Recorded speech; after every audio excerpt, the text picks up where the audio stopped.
So welcome to the program after the break. Now, I was discussing that on the 7th of July 2005, when Britain was attacked by bomb blast and assault rifles, and scores of people were killed in London and then in Manchester.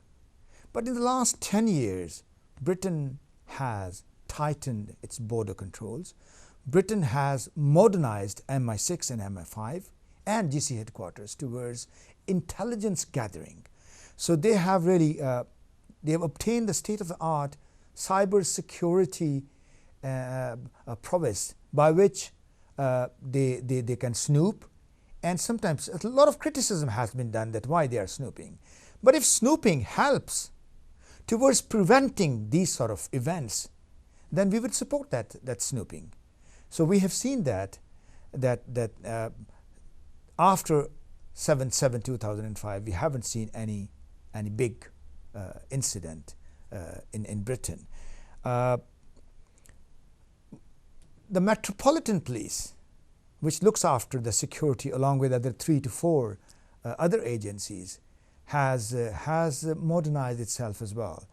They have improved their surveillance through cameras and through people-to-people interaction, and the British government under David Cameron's leadership, they have been very open. They have been interacting with public. So they have addressed the issues of radicalization, of brainwashing, of young Muslims, a section of young Muslims in Lancashire, Yorkshire, in Bedfordshire, and north of London. So we have seen the results of that interaction between the government and the public, involving people, the stakeholders, the civilians, the leaders of the community, Muslim community.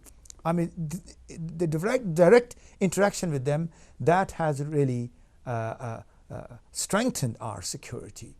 So this is one lesson which France must have learned from Britain.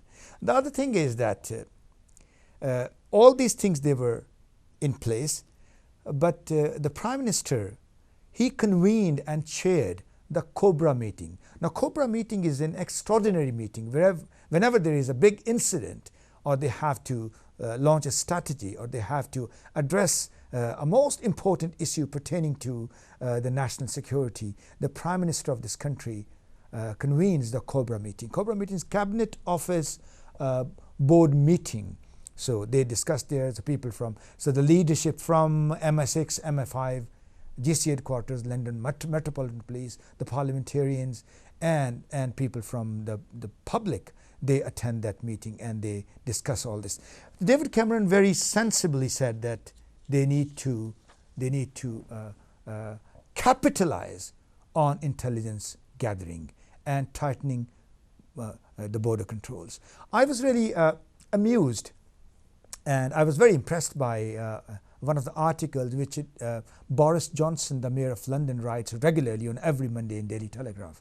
In that article, I really enjoyed, he said that this is the time we secured our borders. We should enhance vigilance and surveillance and engage public through their interaction, and to help the law enforcing agencies to combat and counter such events. So I 100% support Boris Johnson on that. A very wonderful article. I mean, that's very incisive research also. Another thing is that France carries a huge burden on its conscience, on its national conscience, on its governmental conscience. There are 3 events that always haunt France's national security and France's political system, France's political way of life. First of all, we all know through history that the Algerian War of Independence, which lasted for 8 years, from 1954 to 1962. During these 8 years, when the Algerians were demonstrating on the streets and they were making agitation, protests, and they were demanding an independent country, which was their right. And during these 8 years, the French army, the French troops who were deployed in Algeria, and I'm quoting through the history, I take full responsibility of providing the empirical evidence of this clue, that during these 8 years, France's armed forces, they killed around 1.5 million Algerians. So such a huge killing of Algerians, we see that we have to compare that in Cambodia, the civil war in Cambodia, and in Afghanistan. This is another area which we have to discuss.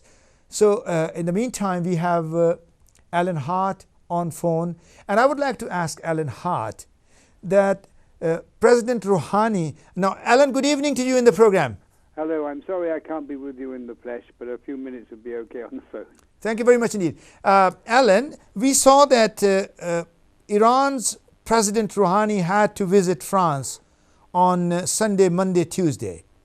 And he had to sign some very important agreements through which both countries, they had to gain substantially Iran's aviation industry, Iran's oil and gas, so France had to benefit from there, and Iran's automobiles again. So that would have been an excellent, they had to sign about 18 to 20 agreements altogether. But after this carnage in Paris, so that visit by President Rouhani, that was postponed. So would you be able to enlighten us that who gained by the postponement of that visit and who lost? Well, let me say first of all, Ijaz, I've given this matter some thought and read quite a lot about it. I frankly do not see any conspiracy theory here, because it was President Rouhani that cancelled it. My guess is that the French said to him, look, because of our current problems in the state of emergency, it's not convenient now. But in answer to your question, I think that the postponement, because I think that's all it will be, it might buy time for countries other than France and Italy, whom he was also going to visit, to try to take some of the trade. Because we have to remember, Ijaz, that before the sanctions in 2006, France and Italy were actually Iran's biggest European economic partners. Mm-hmm. So it may be that countries like Germany and America will use this postponement to try and ratchet up things so that they can get a slice of the Iranian trade to come. Mm-hmm. Mm-hmm.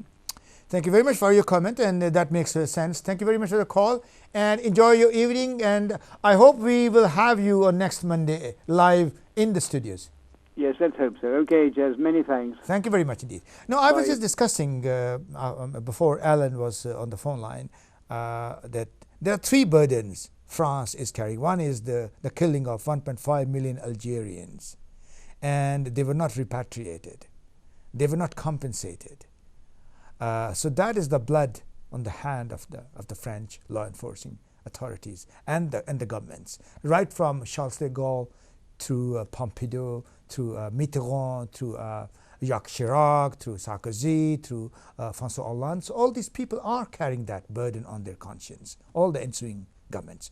The second guilt which the French government has on its conscience or on the mind is the Paris massacre of 17th of October 1961. So this is a very interesting, very intriguing incident.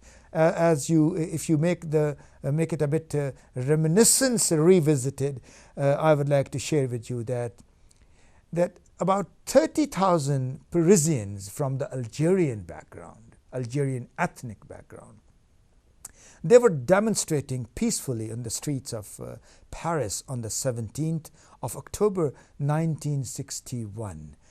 And when they came to the center, the core of Paris districts, the police chief of that time, the Parisian police chief at that time, Maurice Papin, he, without any reluctance, he ordered his troops, police troops, and paramilitary troops to fire at those 30,000 people. They were unarmed, they were innocent, and the attack was carried out by the Parisian police, and within a few hours, in excess of 200 civilians, they were killed, and their corpses, they were spread in the streets of Paris. And that is another guilt, and that has not been addressed. From 1961 to 1998, for these long years, about 37 years, France kept hiding the realities and statistics of these 200 people who perished unwantedly. But in 1998, the court passed the orders in Paris, and after investigation, it came to the surface that those 200 people, they were killed in cold blood by the police chief. Now, this is another. The third event is we all live in this Western world. We respect its social norms, cultural norms, and all the idiosyncrasies they come around this where we live. We respect them. We respect the British norms, we respect the British values, we respect the British culture. We also respect the French culture, French values. But the thing is, a big question is that when we define the freedom of expression, we don't put the boundaries, we don't put the brackets. As it is said that where there are rights, there are obligations also. Where there are flowers, there are thorns also. So obviously, before providing unbridled freedom of expression, there have to be certain laws, certain boundaries within which one has to stay at all the times. So we saw that how Charlie Hebdo played with the sentiments of not only Muslims. I mean, during those days when the cartoons were prepared, when they were made and published, and it was not an event, that was like a process. Sometimes the Dutch newspaper published those cartoons, sometimes the Norwegian, sometimes the Danish. So this is going on. So they trivialize the sacred, the revered personalities of religion, of Islam. So obviously when they do that, there is a boomerang effect. But that boomerang effect, we condemn any violence, any aggression that ensues after these events. All these issues, they have to be resolved through negotiation, through dialogue, through political debate, but absolutely we all have to respect the boundaries of each other's religions. So I would like to tell you, it's a very, very complicated, very complex process of radicalizing.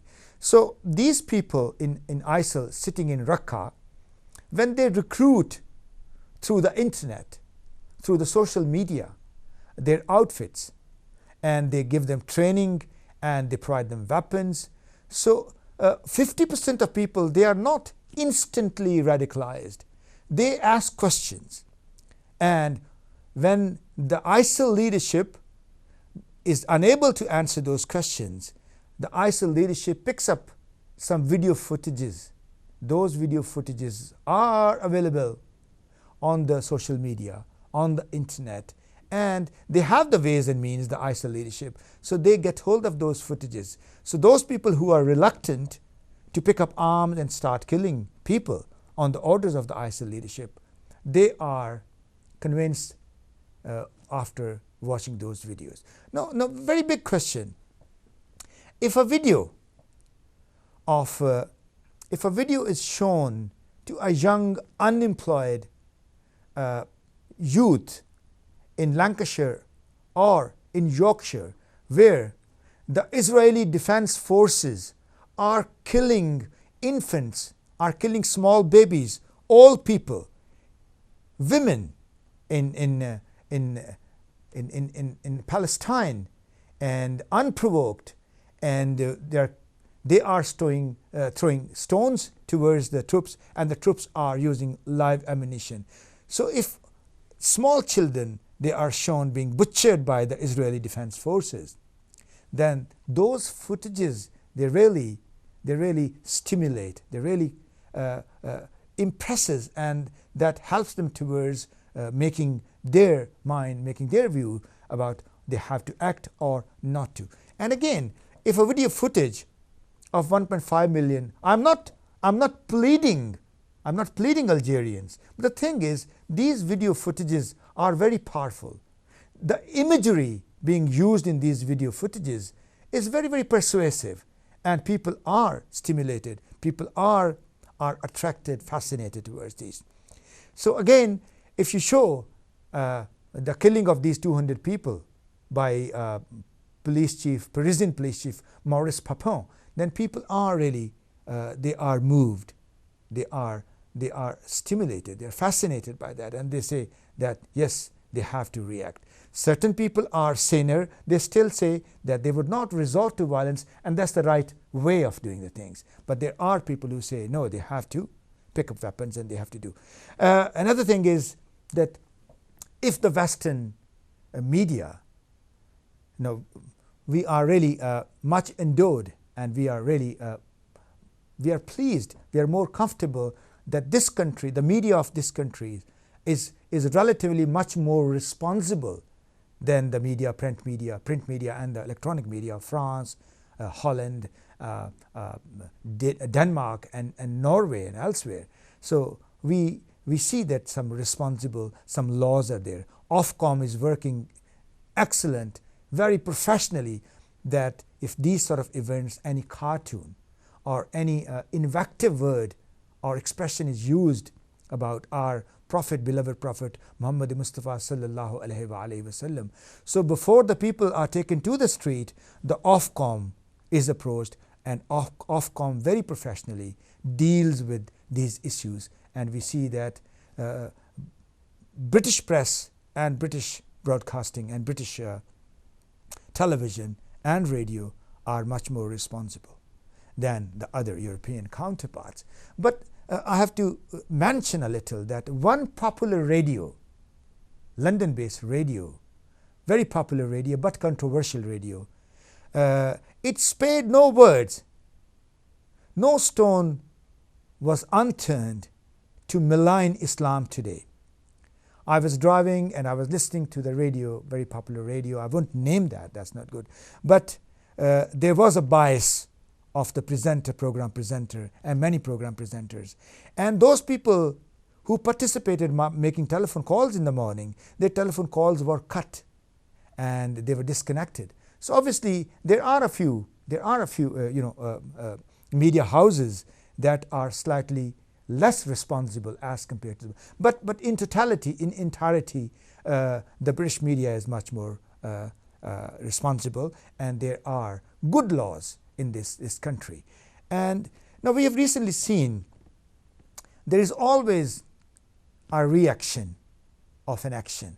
We saw on the 11th of October, so we heard the news, the international media picked up that story, that Abu Bakr Baghdadi was attacked by the American drone or the sorties or the aircraft, coalition aircraft attacking his convoy. So it was mentioned initially, it was printed and published initially that he was killed in that attack. But later on it occurred that he survived, but he is critically wounded. Now this is one area, the people of ISIL, they wanted to react against that. And again, Jihadi John, this guy Muhammad Imawi, who was killed a few days ago.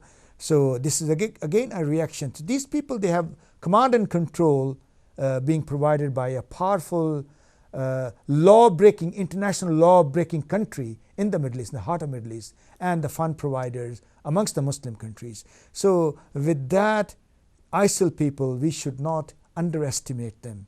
They are lethal, they are ferocious, so they are marauding, they will come back. So we have to be prepared, we have to support, that's the lesson, we have to support the law enforcing agencies of this country where we live. We have to support, and I'll make an appeal to all the Pakistanis, to all the Muslims living in France, in Italy, Germany, anywhere in Europe, anywhere in the world, that they have to assist, they have to provide whatever support they can to the law enforcing agencies, because if we open up, we assist, so assisting them is in the end of the day, we are safeguarding ourselves, so we are preventing these events. So but the thing is that good thing is that the G20 summit in Antalya in Turkey, that went well, and this became, normally this is a forum where world's economy, world's global wealth, banking system, and all the issues pertaining to economy, they are discussed. But this time this was on top of agenda, and all the leaders from the 20 responsible nations, they discussed the strategy, how to tackle, how to stop their funding streams. If we stop the funding streams, if we stop their funding streams, and if we stop their training and weapon delivery to them, these weapons are not indigenous. ISIL people, they don't have ordnance factories, they don't have weapons, they don't produce the weapons, they buy the weapons. Who sells them the weapon? We have to address that, and this is the responsibility of the powerful nation, United States, Britain, United Nations, and other powerful, militarily powerful nations, Russia, China, Japan, that they have to seize those arms deliveries, arms supplies, and the funding, whosoever is funding. If that is done, within 2 to 3 years, ISIL will be isolated, and ISIL will die its own death. But the thing is, in addition to that, in addition to blocking the delivery of weapon streams and the funding, the last thing I would like to say to you is that we will have to enhance, we'll have to be responsible. We are having Arba'in procession, which is being done by the last 35 years. This time it's on Sunday, 6th of December. So keep your eyes open. If you see anything suspicious, please give your 100% cooperation and assistance and support to the British law enforcing agencies in the streets of London. We have to make it successful. We have to tell the people we condemn terrorism in any manifestation by anyone. But the last thing is that we have to be vigilant. We have to be vigilant ourselves. And as I'm quoting I'm quoting a quote from a famous Irish anti-slavery abolitionist of the 18th century, of the 19th century, Wendell Phillips. He said a golden thing, which is really a lesson for us, that eternal vigilance is the price of liberty. Thank you very much indeed.